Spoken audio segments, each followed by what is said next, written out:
नमस्कार, आप देख रहे हैं टाइम एट कैपिटल और मैं हूं आपके साथ में आदित्य कुमार।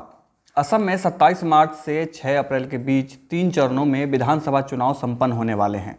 चुनावी मैदान में बीजेपी और कांग्रेस गठबंधन के बीच कड़ी टक्कर देखने को मिल रही है। बीजेपी इस चुनाव में असम गण परिषद और यूनाइटेड पीपल्स पार्टी लिबरल यानी यूपीपीएल के साथ गठबंधन करके चुनाव में फतह हासिल करने का कोशिश कर रहा है।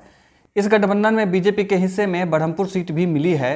ये सीट असम से लेकर देश की राजधानी दिल्ली में भी चर्चा का विषय बना हुआ है। ऐसा क्या है इस सीट में कि लोग इसके बारे में इतनी चर्चा कर रहे हैं? तो आपको बता दें, बरहमपुर ही वह सीट है जहां से बीजेपी की सहयोगी पार्टी असम गण परिषद के संस्थापक प्रफुल्ल कुमार महंत चुनाव लड़ते रहे थे। लेकिन अब यह सीट बीजेपी यानी भारतीय जनता पार्टी के हाथ में है। तो इसके साथ ही असम गण परिषद ने अपने संस्थापक और राज्य के 2 बार मुख्यमंत्री रह चुके प्रफुल्ल कुमार महंत का टिकट काट लिया है। असम गण परिषद ने जिस प्रफुल्ल कुमार महंत को भारतीय जनता पार्टी के साथ बने रहने के लिए साइलेन किया है, हम आपको उनके बारे में बताते हैं। प्रफुल्ल कुमार महंत ने साल 1985 में असम स्टूडेंट यूनियन यानी आसू और असम जातीयवादी युवा छात्र परिषद से निकलकर असम गण परिषद की स्थापना की थी। मात्र 33 साल की उम्र में प्रफुल्ल कुमार महंत मुख्यमंत्री बने थे।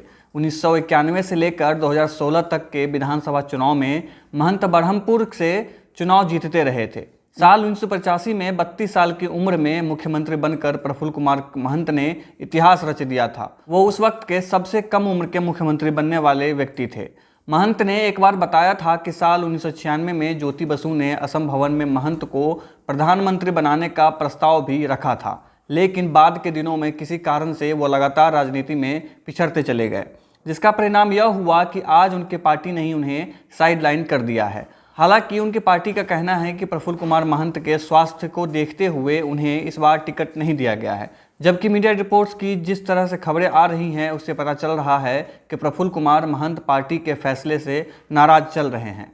प्रफुल्ल कुमार महंत सीएए के विरोध में लगातार अपनी आवाज़ उठाते रहे हैं। मीडिया से निकलकर आ रही खबरों के अनुसार उन्होंने इस बात का भी जिक्र किया है और कहा है कि हमें सीएए का विरोध करने की कीमत चुकानी पड़ी है। कुछ दिनों पहले चर्चा यह भी चल रही थी कि महंत कांग्रेस के सहयोग से चुनाव में उतरेंगे, लेकिन बाद में उन्होंने चुनाव लड़ने से इनकार कर दिया है। प्रश्न यह उठता है कि असम गण परिषद की ऐसी क्या मजबूरी है कि उसने अपने संस्थापक सदस्य को इतनी तवज्जो तक नहीं दी, उसको चुनावी मैदान में उतार सके। बीजेपी पर लगातार छोटी क्षेत्रीय पार्टियों के सिलसिलेवार तरीके से खत्म करने का या कमजोर करने का भी आरोप लगता रहा है। क्या ये सच है? आपको बता दें, असम विधानसभा चुनाव में 126 सीट सदस्यों वाली विधानसभा में असम गण परिषद 26 सीटों पर चुनाव लड़ रही है। बीजेपी 92 सीटों पर चुनाव लड़ रही है। वहीं यूपीपीएल को 8 सीटें दी गई हैं। 2 मई को इस चुनाव की मतगणना के बाद परिणाम आ जाएंगे। हम आपको छोटे बड़े सभी अपडेट्स देते रहेंगे। आप बने रहिए टाइम एट कैपिटल के साथ।